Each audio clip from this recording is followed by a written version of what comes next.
Assalamualaikum warahmatullahi wabarakatuh. Dapur, sumur, kasur.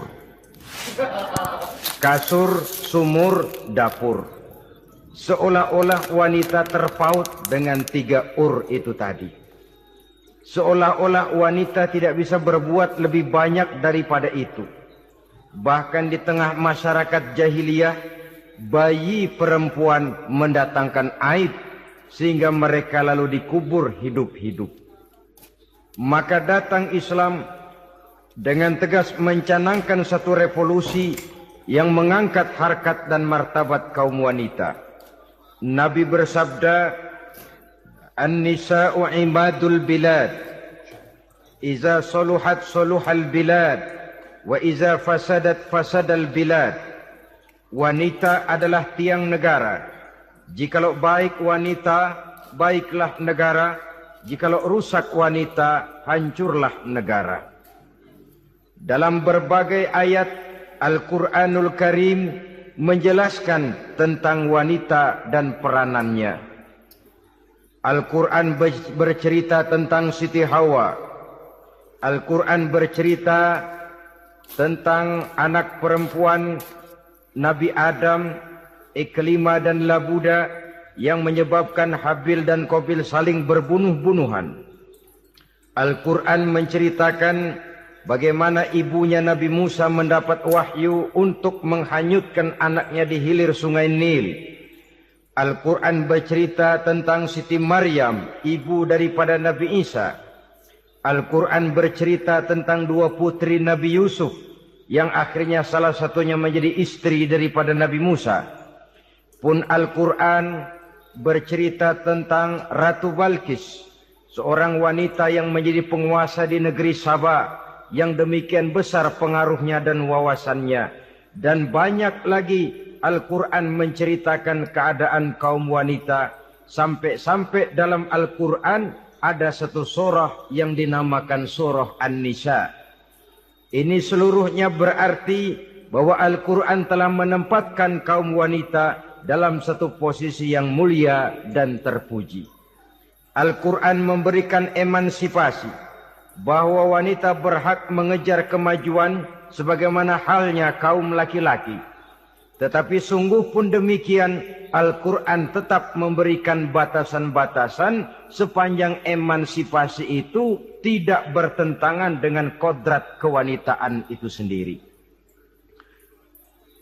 Kalau persamaan dan kemajuan, kalau emansipasi dan hak asasi sudah tidak sesuai lagi dengan kodrat kewanitaan, pada akhirnya bukan mengangkat harkat dan martabat kaum wanita, justru malah merendahkan derajat dan martabat kaum wanita itu sendiri.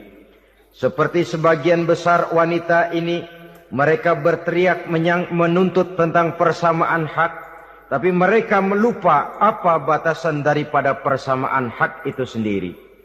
Sesungguhnya Islam dengan segala konsepsinya yang mengangkat martabat kaum wanita itu, memberikan keleluasaan kepada kaum wanita untuk maju bersama laki-laki sepanjang tidak menginjak-injak kodrat kewanitaan itu sendiri. Kalau sudah sampai kepada menginjak kodrat kewanitaan, maka akan merendahkan martabat kaum wanita. Sebab apa? Secara fisik dan psikis, agaknya memang laki-laki sudah ditakdirkan oleh Allah untuk menjadi pembimbing bagi kaum wanita. Walaupun tidak tertutup kemungkinan wanita tampil sebagai pemimpin, tetapi dari segi fisik biologis misalnya, laki-laki itu diciptakan kekar, kuat untuk memikul dan melaksanakan tugas-tugas yang berat. Sedangkan perempuan pada umumnya adalah lembut, ayu, lemot, denok, geboy, dan lain sebagainya. Maka kalau kita baca sejarah, Allah itu belum pernah mengutus rasul perempuan. Semua rasul laki-laki. Sebab apa? Secara fisik biologis tugas kerasulan lebih dimungkinkan oleh seorang laki-laki. Tugas rasul itu berat. Kadang-kadang perang, dicaci maki, berhadapan dengan ujung tombak, ujung pedang dan lain sebagainya. Makanya seluruh rasul laki-laki, dan Allah belum pernah mengutus rasul perempuan.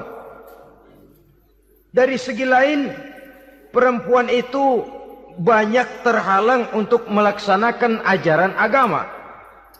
Misalnya, 1 minggu dalam sebulan, perempuan itu terkena cuti khusus, mengalami masa menstruasi, tidak sholat, tidak puasa, tidak melaksanakan ajaran agama yang tidak dibolehkan pada saat menstruasi itu.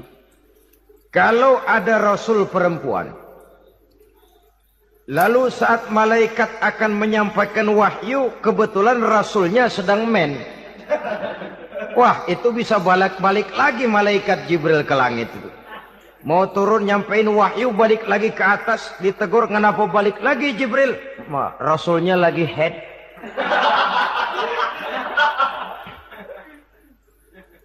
Atau pada saat agama dalam bahaya, agama dalam hinaan, agama dalam ancaman, rasulnya perempuan kebetulan sedang hamil besar. Apa lalu perang ditunda? Pengumuman perang ditunda saja sampai rasul melahirkan. Tentu lebih tidak mungkin lagi. Secara fisik, biologis, laki-laki lebih memungkinkan untuk melaksanakan tugas kerasulan ini. Maka seluruh rasul yang diutus Allah adalah laki-laki. Saudara hadirin yang saya muliakan, sungguh pun demikian, Islam itu mengangkat martabat wanita sedemikian tinggi sebagai tiang negara yang menentukan jatuh dan bangunnya negara, yang ikut mewarnai bahkan menjadi warnanya suatu negara. Walaupun peranannya memang tidak begitu kelihatan, tapi sesungguhnya amat sangat menentukan. Oleh karenanya, secara umum, emansipasi yang digariskan oleh Islam, emansipasi yang tidak bertentangan dengan kodrat kewanitaan di berbagai aspek kehidupan. Kalau sekarang emansipasi ini kelihatannya sudah salah pasang, salah kaprah. Bahkan belum lama kita menyaksikan bagaimana ada binaragawati. Di zaman sekarang perempuan sudah mulai angkat besi. Saya mulai mikir kalau perempuan sudah pada angkat besi, ini sudah tanda suaminya udah dekat dibanting-bantingin ini. Tahun-tahun mendatang mungkin akan menyusul perempuan mulai narik becak.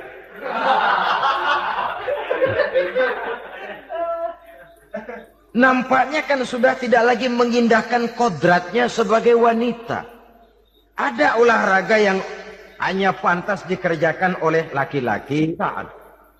Oleh karena itu pada kesempatan ini kita akan mencoba melihat peranan wanita dari berbagai dimensinya. Yang pertama, peranan wanita sebagai istri. Adalah Rasul memilih istri pertamanya Sayyidatuna Khadijah radhiyallahu anha. Kalau pilihan utama beliau pertama kali nikah dengan Siti Khadijah, jelas itu pilihannya bukan karena kecantikan. Kenapa? Beliau nikahi Siti Khadijah dalam usia 40 tahun Khadijah dan 25 tahun Rasul.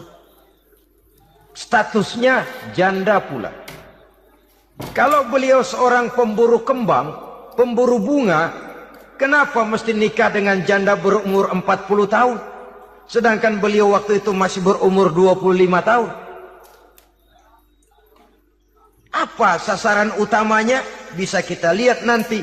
Setelah beliau diangkat menjadi Rasul, ternyata Khadijah lebih daripada seorang istri. Beliau masuk ke dalam staf Nabi.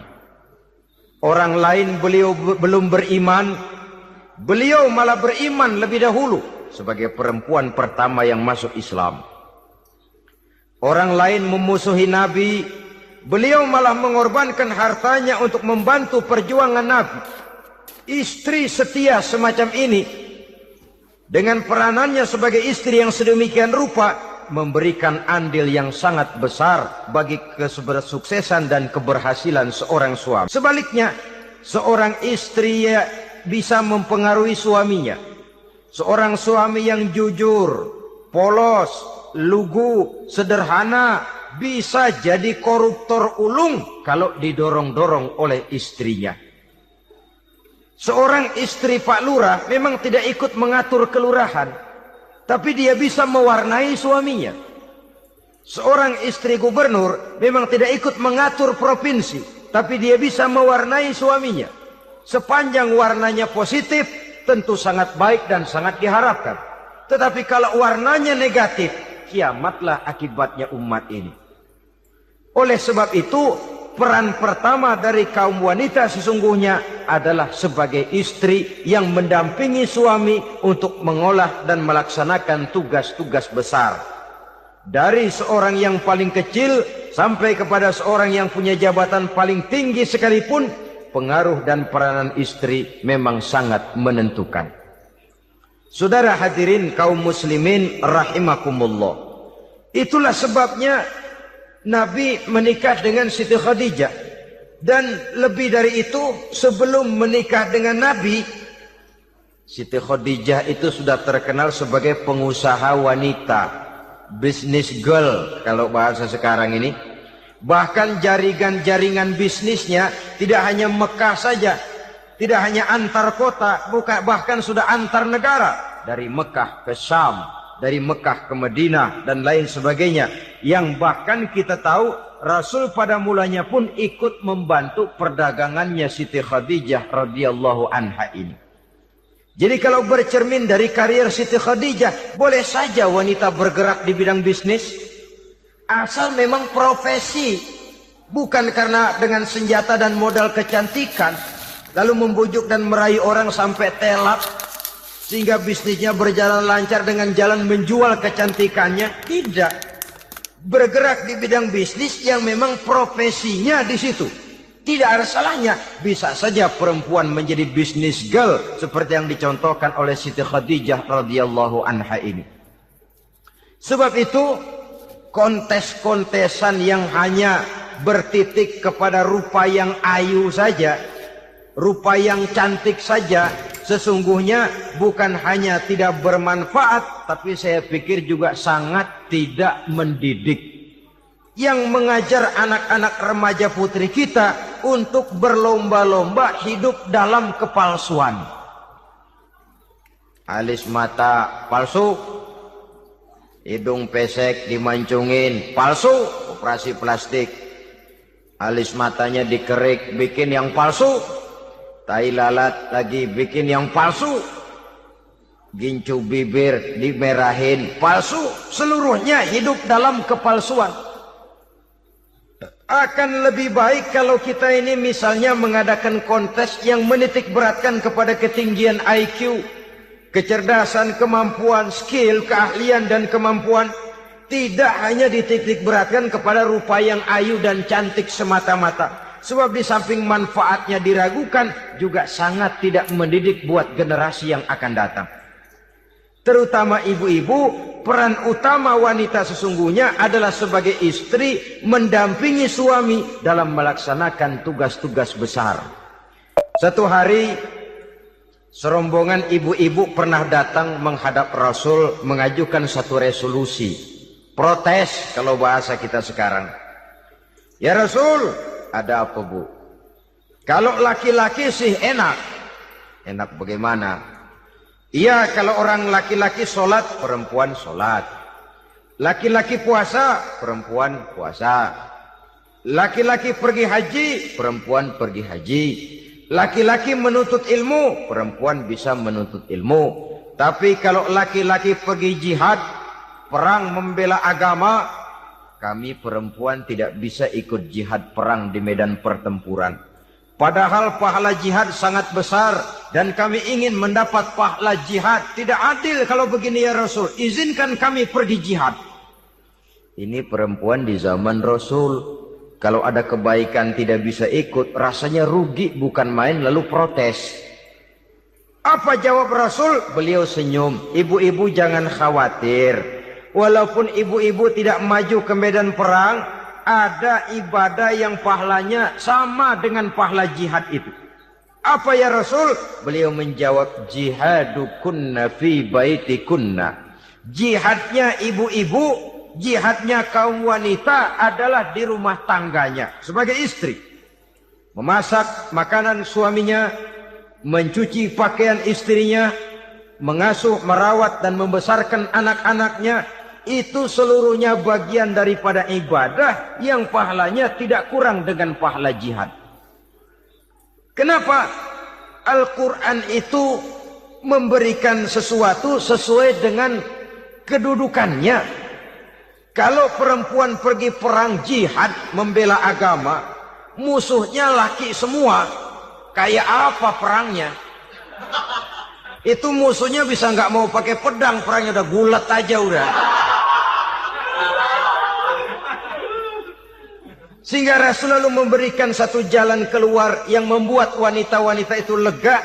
Jihadukunna fi baitikunna. Ibu-ibu sih tidak usah khawatir. Jihad ibu adalah di rumah tangga ibu-ibu semua. Sejak bangun tidur sampai tidur kembali, nyaris kaum ibu itu 24 jam pekerjaannya. Sebagai istri, dia melaksanakan jihad di rumah tangganya.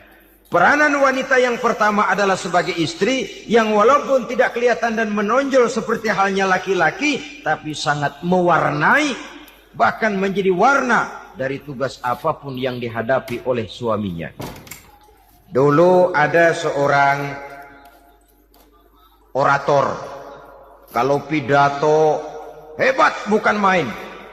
Kalau dia bernada gembira, semua orang senyum. Kalau dia bercerita tentang sesuatu yang sedih, satu masjid orang nangis. Orang tanya kepadanya, "Pak, bisa pidato begitu hebat, siapa yang bikin?" "Ya saya sendiri." Istrinya dari belakang bilang, "Tidak, yang bikin pidatonya hebat saya." Kata suaminya, "Mana bisa, saya." "Saya," kata istrinya. "Kalau saudara tidak percaya, tunggu Jumat depan. Dia khutbah Jumat, saya akan bikin khutbahnya tidak hebat," kata istrinya. Sudah hari Rebo, siap-siap mau bikin konsep khutbah. Baru mau nulis, datang istrinya. "Bang, tolong pegangin anak, saya mau ke warung." Mau bikin konsep lagi, kata istrinya, "Bang, tolong ini, tolong itu, tolong ini." Sampai mau berangkat khutbah Jumat, khutbah belum selesai dibikin. Begitu naik mimbar, kehabisan bahan. Sudah 10 menit masih ama ba'du, ama ba'du, ama ba'du. Ini yang dengar heran, ini orang kok bicaranya bisa cuma amat sama badu, amat sama badu saja. Di situ kelihatan saudara-saudara betapa peran serta istri yang walaupun tidak kelihatan oleh pandangan mata yang zahir, tapi teramat sangat menentukan. Sekali lagi, tidak ada seorang suami bisa sukses jadi apapun dia tanpa peran serta istrinya di rumah. Tidak ada kemajuan yang bisa diperoleh kalau tidak karena peran serta istrinya di rumah. Tidak ada kesuksesan yang bisa diraih tanpa keikutsertaan daripada istrinya di rumah. Walaupun suaminya yang dikenal orang, suaminya yang dipuji orang, suaminya yang disanjung orang, bagian besar tetaplah saham dan andil daripada istrinya yang di rumah itu. Ini makna an-nisa imadul bilad. Wanita adalah tiang negara. Jikalau baik wanita, baik negara. Jikalau rusak wanita, hancur negara. Karena wanita, negeri Sabah menjadi terkenal, tentram, aman, wawasan politiknya luas. Seorang semacam Cleopatra bisa menaklukkan Julius Caesar. Dan begitu selanjutnya. Banyak cerita-cerita betapa wanita yang berperan di belakang layar ini bahkan bisa menggoyangkan negara. Bahkan yang paling dekat saja contoh dengan kita, Senator Gary Hart. Saudara masih dengar tentu itu. Betapa harus terpaksa mengundurkan diri dari pencalonan Presiden Amerika karena kasusnya dengan Donna Rice itu, dengan hostess itu. Betapa di sini seorang perempuan atau seorang wanita sanggup membongkar seseorang yang punya masa depan ceria untuk menuju kursi kepresidenan dari suatu negara adidaya seperti Amerika bisa gagal berantakan karena skandalnya itu. Apa penyebabnya? Wanita. Tapi wanita juga bisa menyebabkan menjadi cambuk majunya laki-laki. Wanita juga bisa menghancurkan dan mengubur laki-laki. Saudara hadirin yang saya muliakan, ia memang kelihatannya makhluk yang lemah. Tapi di balik kelemahannya itu sesungguhnya dia bisa menelan laki-laki yang bagaimanapun besarnya. Saudara-saudara kaum muslimin rahimakumullah, terutama ibu-ibu yang saya hormati, jadi peranan yang pertama wanita sebagai seorang istri. Yang kedua, wanita sebagai ibu. Ini juga sangat besar pengaruhnya dalam membentuk generasi masa yang akan datang. Bapak, oleh karena kesibukan tugasnya, tentu lebih banyak di luar rumah. Yang nyaris 24 jam di rumah itu ibu. Bagaimana dia merawat anaknya, bagaimana dia menaruh perhatian terhadap anaknya, bagaimana ia melimpahkan kasih sayang kepada anak-anaknya, akan membentuk kepribadian anak dan artinya membentuk generasi yang akan datang. Kalau seorang ibu sudah cuek-cuek saja kepada anaknya, padahal Quran mengatakan al-jannatu tahta aqdamil ummahat, surga di bawah telapak kaki ibu. Hadis ini bisa kita artikan macam-macam. Pertama, anak tidak akan mendapat kebahagiaan tanpa ridho daripada ibunya.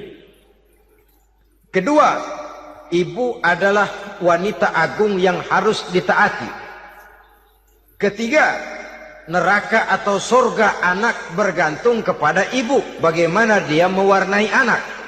Kalau ibunya cuek-cuek saja sama anaknya, dan sering jadi contoh klasik, kalau anak ayamnya beduk maghrib belum pulang, satu RT dicariin, hansip diundang, kalau perlu dan ramil dilaporin.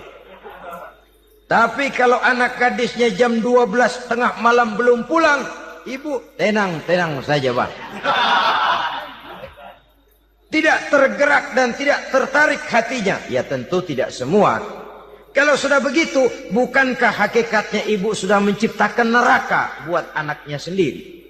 Khalil Gibran dalam satu tamsil yang indah pernah mengatakan, kalau kita diberikan sebutir mutiara, sebutir intan, dan intan itu sebutirnya sebesar telur ayam, benda yang sangat langka dan berharga, tentu kita sayang intan atau mutiara itu. Kita jaga baik-baik. Kita simpan dalam kotak. Kotaknya kita kunci. Kotak itu kita simpan di dalam lemari. Lemarinya kita kunci lagi. Lemarinya ada di dalam kamar. Kamarnya pakai pintu. Pintunya kita kunci lagi. Kamar itu ada dalam rumah. Rumahnya pakai pintu. Dikunci lagi. Kemudian rumahnya pakai pintu gerbang besar. Gerbangnya juga digembok lagi. Untuk menjaga intan itu jangan sampai hilang, begitu usaha kita berlapis-lapis. Dan intan itu sudah diberikan kepada kita, kata Khalil Gibran. Apa dia? Anak-anak yang diamanahkan Allah kepada kita. Itu intan-intan mahal, itu mutiara-mutiara pilihan yang dititipkan dan diamanahkan untuk kita jaga sebaik-baiknya. Haruskah dia sia-sia di tangan kita? Haruskah dia merana jatuh di tangan ibu yang tidak punya tanggung jawab? Saudara hadirin yang saya muliakan, oleh karenanya peranan sebagai ibu ini sangat menentukan bagi pembentukan generasi yang akan datang. Salah ibu mengarahkan anak, akan lahir generasi mendatang yang tidak kita harapkan.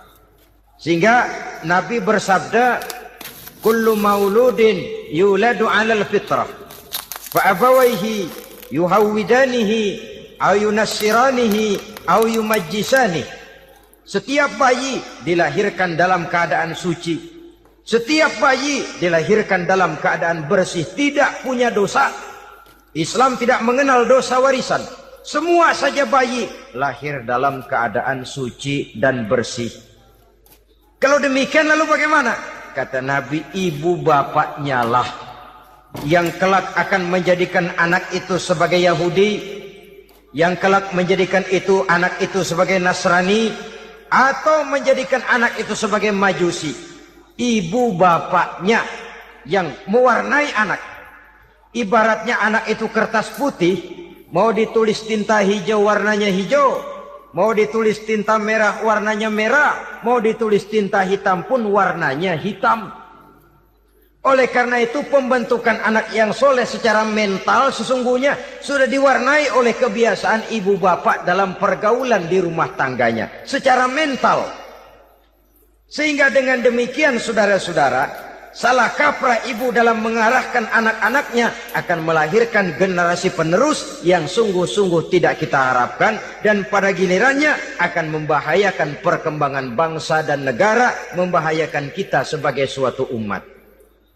Apalagi sekarang ini masih banyak orang-orang muslim, orang-orang tua muslim yang kadang-kadang menyekolahkan anaknya di sekolah yang membahayakan akidahnya, mematikan imannya, menghancurkan tauhidnya. Pokoknya asal bonafid keluar sekolah ada jaminan lapangan kerja. Perkara anak mau kafir mau murtad bukan urusan. Alangkah ironi dan sangat menyedihkan. Saudara-saudara yang saya hormati, jadi dari segi kaum wanita peranan ibu sangat besar. Dari segi anak, ketaatan kepada ibu, doa restu ibu akan membawa kepada kebahagiaan hidup. Doa ibu mustajabah, kutukan ibu manjur. Beberapa hikayat dan riwayat menjadi contoh dan tamsil buat kita betapa tidak ada satu kebahagiaan di dunia ini yang bisa ditegakkan tanpa doa restu daripada ibu. Pantas kalau dalam Al-Quran ada ummul kitab, ibunya atau induknya kitab. Tiap negara punya ibu kota, bapak kota tidak ada. Lalu lagi wawasan Nusantara disebut ibu pertiwi, bapak pertiwi kemana tahu. Saudara hadirin yang saya muliakan, lalu dalam peringatan hari-hari besar nasional ada yang namanya Hari Ibu. Hari bapak nggak pernah diperingati.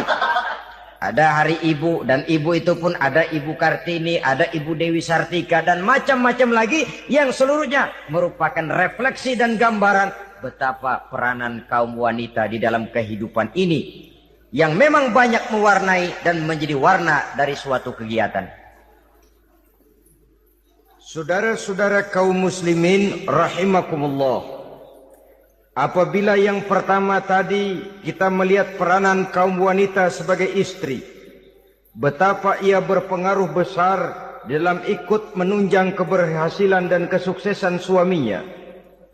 Kemudian pada peranannya yang kedua, wanita sebagai ibu di rumah tangga, betapa ia ikut membentuk, mempengaruhi, mewarnai dan membimbing kepribadian anak sebagai generasi penerus. Maka pada peranan yang ketiga ini kita akan melihat wanita sebagai social agent, sebagai penggerak kegiatan sosial di berbagai bidang kehidupan.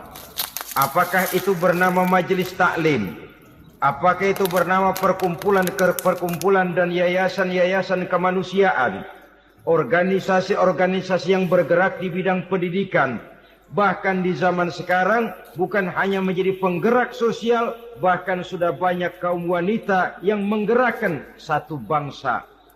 Dunia mengenal Margaret Thatcher, dunia mengenal Indira Gandhi, dunia mengenal Bandara Naike, dunia mengenal Corazon Aquino, dunia mengenal Golda Meir dulu itu dari Israel. Dunia mengenal Imelda Marcos yang ambisius, tapi yang kemudian melangkah kepada jalan yang negatif dari tujuan semula. Ini bukan hanya sekedar social agent, tapi bahkan sudah mengarah kepada menggerakkan dan mewarnai suatu bangsa. Islam membuka pintu ke arah itu. Wanita duduk dan berfungsi sebagai social agent, mengurus berbagai macam perkumpulan yang bertujuan kepada kebajikan, menyantuni yatim piatu, memelihara kesehatan, menyayangi binatang, memelihara kelestarian lingkungan dan lain sebagainya. Islam membukakan pintu sepanjang peranan sebagai istri dan sebagai ibu tidak diabaikan. Ini sebab yang utama, salah seorang perempuan, kaum wanita, kalau terlalu aktif berorganisasi, terlalu aktif bermasyarakat, terlalu aktif dalam berbagai macam perkumpulan, lalu melupakan tugas utamanya sebagai istri dari suaminya, sebagai ibu dari anak-anaknya. Ibu asik rapat sana, rapat sini. Anak tidak pernah diajak rapat, akhirnya si anak bikin perkumpulan sendiri, rapat menurut versi mereka. Sehingga akibatnya yang timbul anak merasa kurang diperhatikan oleh ibunya. Ngaji bagus, tapi kalau sepanjang hari ngaji saja, suami pulang mau makan tidak ada makanan, mau berganti pakaian belum lagi diteriska pakaiannya, tentu ini melupakan fungsi yang utama. Kegiatan sosial, kegiatan di organisasi adalah jadwal kegiatan setelah fungsi sebagai istri dari suami, sebagai ibu dari anak-anak dilaksanakan dengan sebaik-baiknya. Bukan tidak baik ngaji, kalau dari ngaji ke ngaji saja. Bangun tidur ngaji, jam 7 ngaji, berangkat jam 11. Sholat zuhur berangkat ngaji lagi, pulang sore, malam ngaji lagi. Suami tidak terurus, anak-anak pun terbengkalai, rusaklah rumah tangga. Dan bukankah satu bangsa terdiri dari satu tatanan masyarakat? Dan tatanan masyarakat yang paling kecil bernama keluarga. Keluarga merupakan unit dari masyarakat, unit yang terkecil. Dan keluarga terdiri dari pribadi-pribadi yang merupakan bapak, ibu, dan anak-anak. Sehingga masyarakat bangsa yang baik terdiri dari masyarakat yang baik. Masyarakat yang baik tersusun dari keluarga-keluarga yang baik. Dan keluarga yang baik akan muncul dari pribadi dan individu yang baik. Pribadi dan individu yang baik yang sadar mana kewajiban yang primer, mana kewajiban yang sekunder.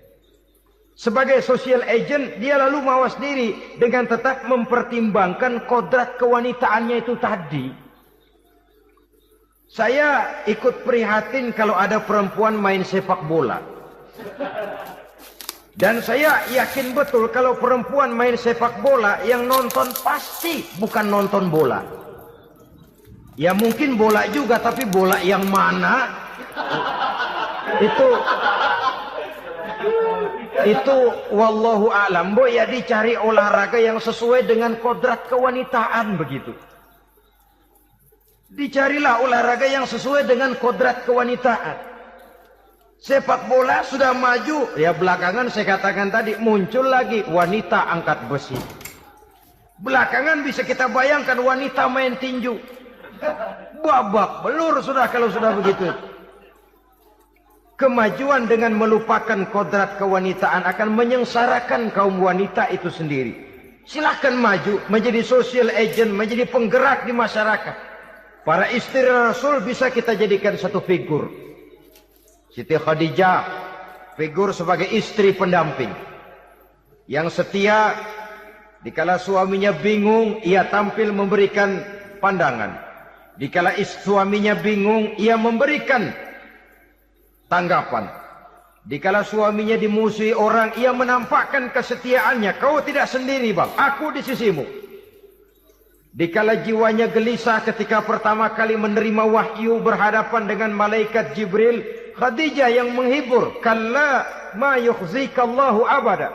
Tidak apa-apa bang, Allah tidak akan menyusahkan kau untuk selamanya. Tenang sajalah, tenang. Abang orang baik-baik, Allah tidak akan menyengsarakan abang. Peran sebagai istri. Dan Rasul mantap. Sehingga bertahun setelah Khadijah wafat, selalu terkenang dan dikenang oleh Rasul. Pernah satu saat beliau itu seperti orang melamun. Aisyah tanya, kok seperti ngelamun bang? Iya kata Rasul, saya seperti mendengar suara terompahnya Khadijah di surga. Padahal Khadijah sudah lama wafat. Aisyah mendengar itu rada sedikit manyun. Kata Aisyah, bang cukup sekali ini saja, jangan sebut-sebut lagi nama itu ya. Cemburu rupanya. Ya soal cemburu sih nggak bini Nabi, nggak bini kita, namanya cemburu. Perempuan mesti ada. Apa jawab Rasul? Ya Humairah, Aisyah, Haruskah saya melupakan seseorang yang dikala orang lain memusuhi saya, dia mati-matian membela saya. Dikala orang lain mau membunuh saya, dikorbankan hartanya untuk membantu perjuangan saya. Mestikah saya melupakan orang yang begitu baik? Tidak, Aisyah. Sepanjang nafas masih ada, sepanjang itu saya tidak akan bisa melupakan Khadijah sayang. Peran sebagai istri Khadijah ini. Peran sebagai istri. Suaminya bingung, istrinya memberikan hiburan. Kadang kan tidak, suami bingung, istri bingungan lagi. Ya sudah, mari ramai-ramai kita bingung sudah. Bukan mencari jalan keluar, yang sudah bingung malah ditambahin bingung lagi. Saudara hadirin yang saya hormati, lalu figur Siti Aisyah, muda, cantik, kreatif, cerdas. Kalau bahasa sekarang barangkali wanita karier ini. Ini figur-figur loh. Jadi punya keistimewaan masing-masing. Sehingga ada pilihan. Ya tentu orang mencari istri itu kan karena ada dasar pilihan. Mungkin rupanya kurang menarik tapi akhlaknya bagus. Mungkin akhlaknya sedang-sedang saja tapi potongannya cakep. Masih ada pilihan. Sudah potongan jelek, akhlak bejat. Emangnya lu milih merem tempo hari ya?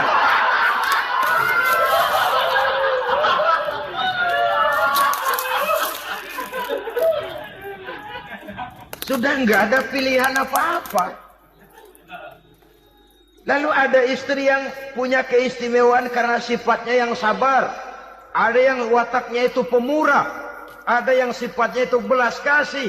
Pendeknya, dari istri-istri Rasul kita bisa menemukan figur-figur wanita teladan. Sehingga keliru kalau kaum orientalis barat mengatakan Rasulullah itu katanya sesungguhnya adalah seorang seks maniak. Istrinya banyak. Oh, ini memang bajingan ini orientalis ini. Kalau Rasulullah itu seorang seks maniak, tentu yang dinikahinya itu pertama jelas gadis semua, yang kedua tentu cantik-cantik semua. Dari istri-istri beliau yang dikawininya dalam keadaan gadis cuma Siti Aisyah. Selebihnya janda. Apa pertimbangannya? Menyantuni yatim-yatimnya. Mengayomi janda-janda yang ditinggal suaminya gugur di medan perang. Untuk memperkuat keimanannya. Itu pilihan utama Rasul. Kita sekarang ini ya ngakunya sih ikut sunnah Rasul. Cuma sunnahnya urusan kawin melulu. Ada duit sedikit, kawin maning, kawin maning. Ditanya orang kenapa kawin melulu sih mas, sunnah Rasul. Bukan main. Kalau sudah urusan kawin pahlawan betul sunnah Rasul. Padahal kawin lagi dalam Islam itu sungguh pun boleh tapi tidak diperintah. Tidak diperintah, memang cuma boleh. Itu kalau dalam pesawat itu cuma semacam emergency exit lah ya. Yang tidak boleh sembarang waktu bisa dibuka. Kalau memang sanggup berlaku adil, tafadhol. Kalau tidak, satu juga nggak habis.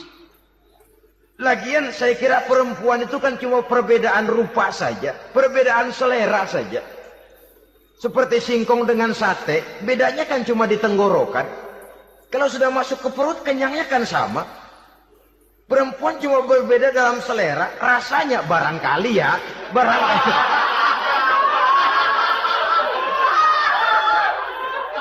Barangkali tidak jauh beda.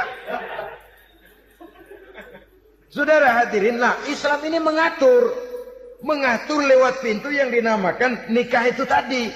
Sehingga dengan demikian bisa dinikmati secara tenang, tentram. Tidak usah manusia ya, kucing saja. Coba lihat kucing. Kalau ikan dia boleh nyolong kucing itu, boleh curi, makannya nggak tenang kucing. Coba lihat ini. Asal dia nyolong ikan, makannya juga mindik-mindik. Matanya nengok kiri, nengok kanan. Ada sedikit gerusak, kabur. Secara nalurinya kucing tahu kalau ini ikan curian, makannya nggak tenang dia. Tapi kalau ikan kita kasih, kucing anteng, geledek juga nyamber, manteng aja dia. Nalurinya mengatakan ini ikan dikasih sama yang punya, tenang dia. Saudara hadirin yang saya hormati, orang juga gitu. Kalau hubungan suami istrinya sudah sah, diikat dengan akad nikah, tenang. Anteng, nggak gerasak gerusuk, nggak kayak diubur-ubur maling. Anteng aja, dan yang ngintip juga gua cuek aja udah. Biarin aja dia ngintip, capek sendirilah.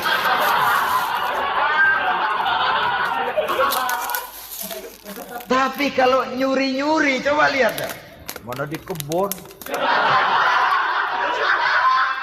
banyak nyamuk. Banyak nyamuk, ansip mukul tiang listrik, dia yang bingung. Islam ini sesungguhnya memudahkan jalan, saudara-saudara. Jadi sebagai social agent, wanita bisa melakukan, bisa berperan untuk itu.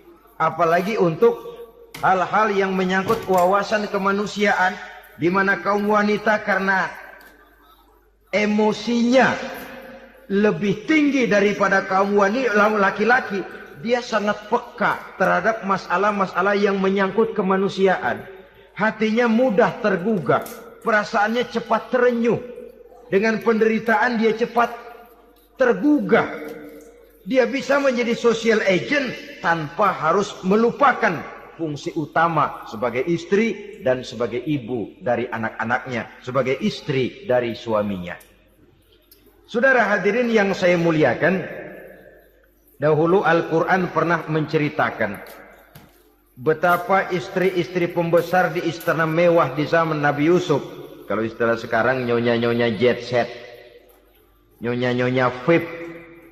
Betapa mereka mau memporak-porandakan keimanan seorang pemuda seperti halnya Nabi Yusuf alaihi salam. Dan Nabi Yusuf kemudian ternyata tidak mau jadi gigolo. Yang kerjanya hanya menyenangkan wanita-wanita jet set kelas VIP ini tadi. Sesungguhnya ini cuma satu simbol yang kejadiannya bisa saja terjadi pada zaman modern dalam versi dan kondisi yang berbeda. Namun bagaimanapun juga wanita dengan peranannya sebagai social agent, sebagai penggerak masyarakat, sangat besar pengaruhnya dalam ikut mewarnai perkembangan suatu negara.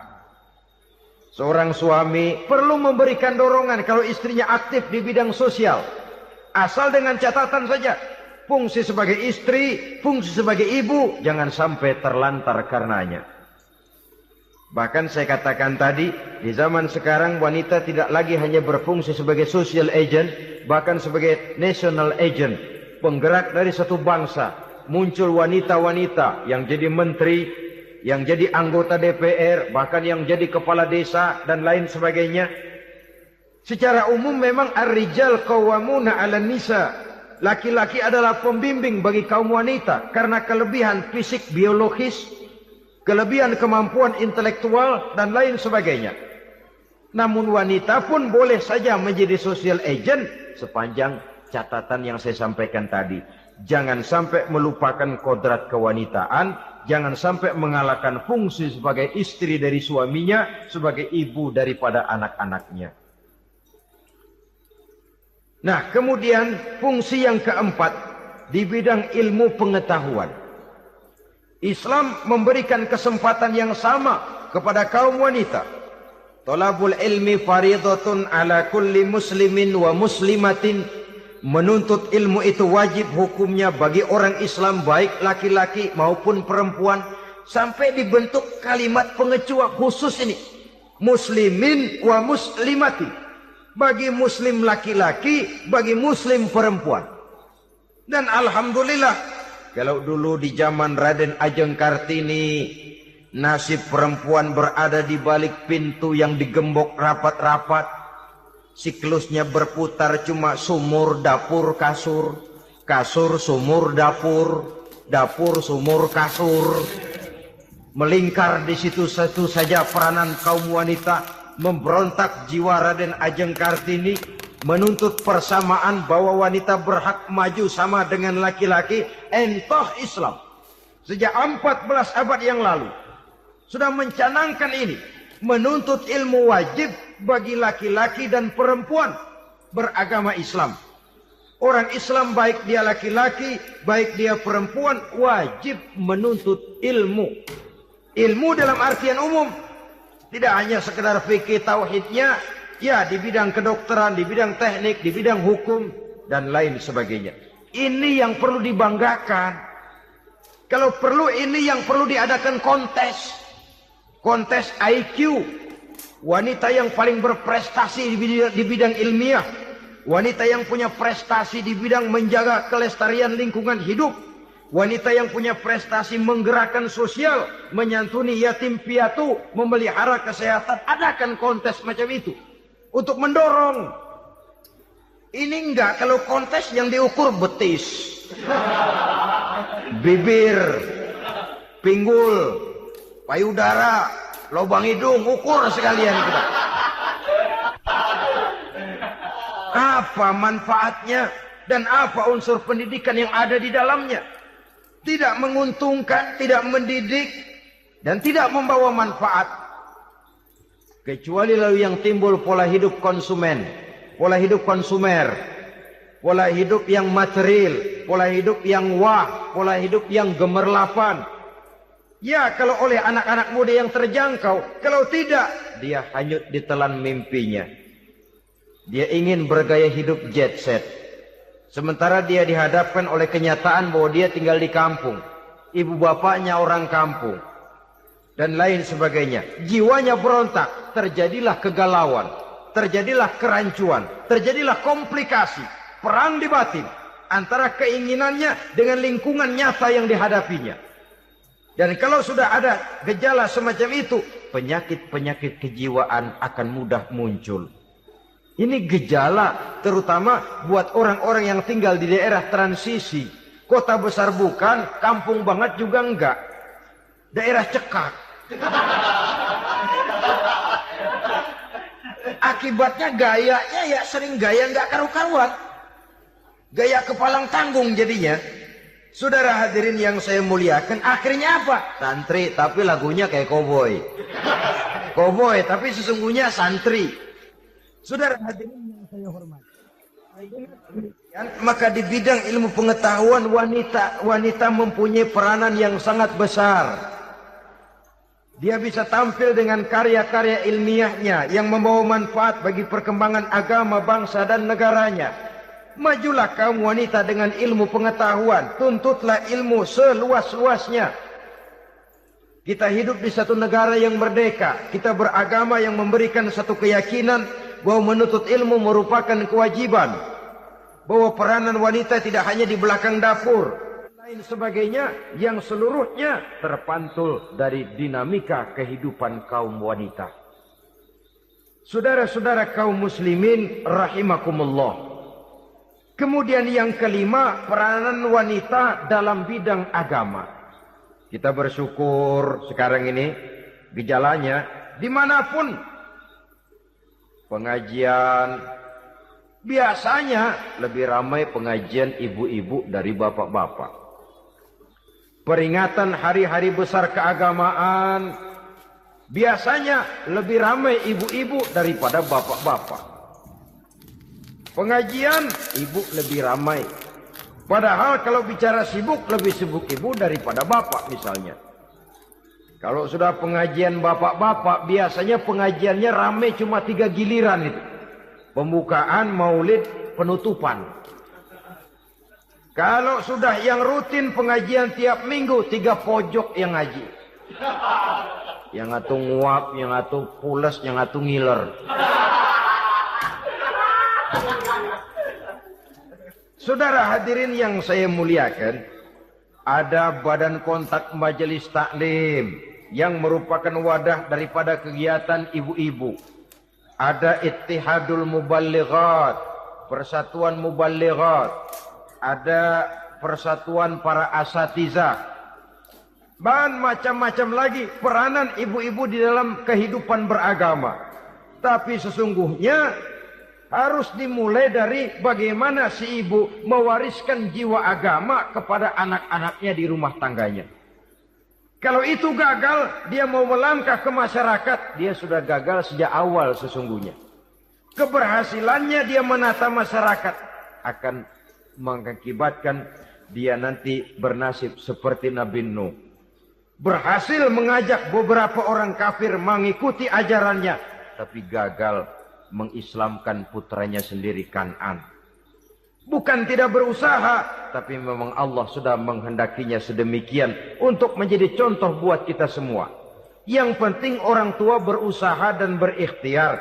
Kalau sudah berusaha dan berikhtiar, anak ternyata memang sulit diurus, barangkali memang fotokopinya Kan'an tuh anak. Ya orang tua kalau sudah berusaha, ya tawakallah. Jangan belum berusaha lalu berkata, jangan anak kita, anak Nabi aja ada yang bengal. Ngajar tidak mau, mengajar anak tidak mau, mendidik anak tidak mau, lalu mencontoh Nabi, salah kaprah namanya. Kaum wanita bisa berperan di dalam agama. Ketika Rasul hijrah, itu kan beliau tidak langsung ke Madinah. Dari Mekah itu beliau mengambil jalan arah ke kiri menuju Gua Sur. Ini dalam strategi militer punya makna sendiri. Jenderal yang ulung, ahli strategi militer ini.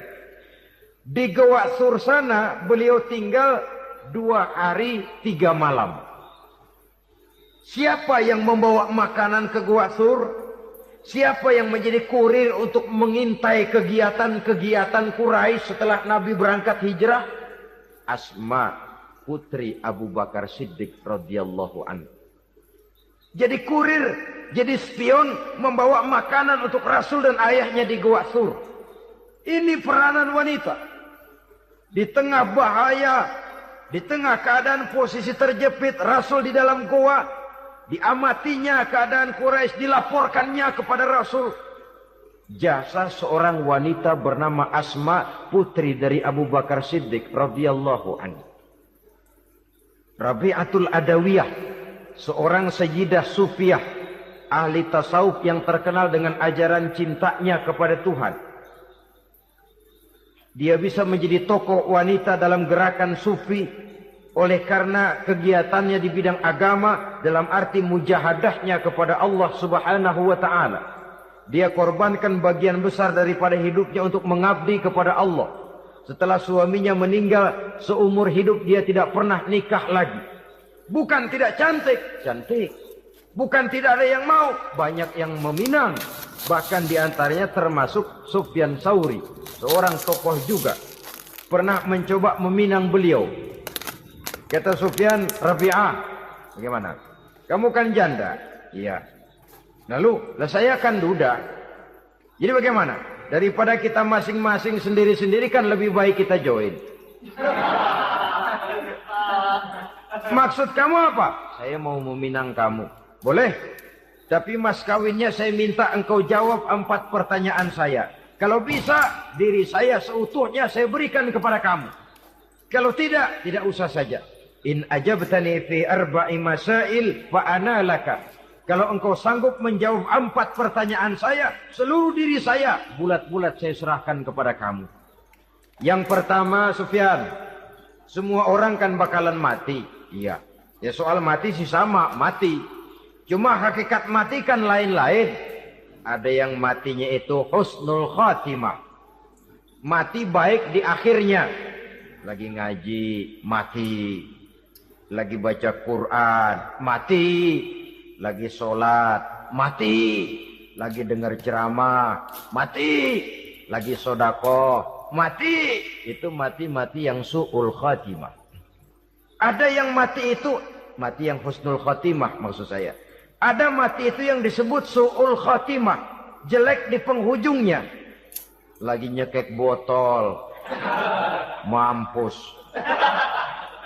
Lagi banting kartu, plak, plak. Habis. Lagi makan riba, mati. Lagi zina, mati. Lagi nipu, mati. Kira-kira kalau saya nanti mati, su'ul khatimah apa husnul khatimah? Loh, saya nggak tahu, kamu mati saja belum. Tidak bisa kamu jawab, tidak bisa. Yang kedua, setelah mati kita masuk ke alam kubur. Di kubur kita akan dapat nikmat kubur atau azab kubur. Hari itu kira-kira saya dapat nikmat apa dapat azab? Saya tidak tahu.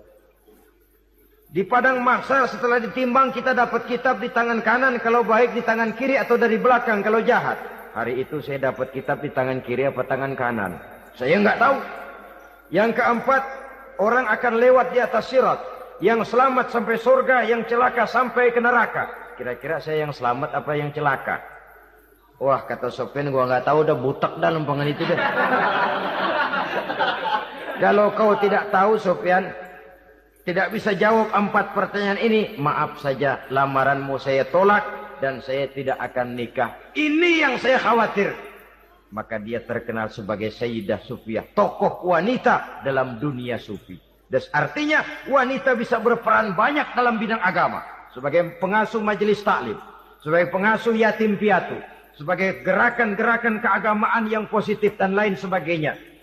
Ini dimungkinkan karena Islam menunjang harkat dan martabat kaum wanita. Maka majulah kaum wanita Islam Indonesia dengan tetap menjaga kodrat kewanitaannya. Inilah yang kita sampaikan pada kesempatan ini. Terima kasih atas segala perhatian. Mohon maaf atas segala kekurangan. Wassalamualaikum warahmatullahi wabarakatuh.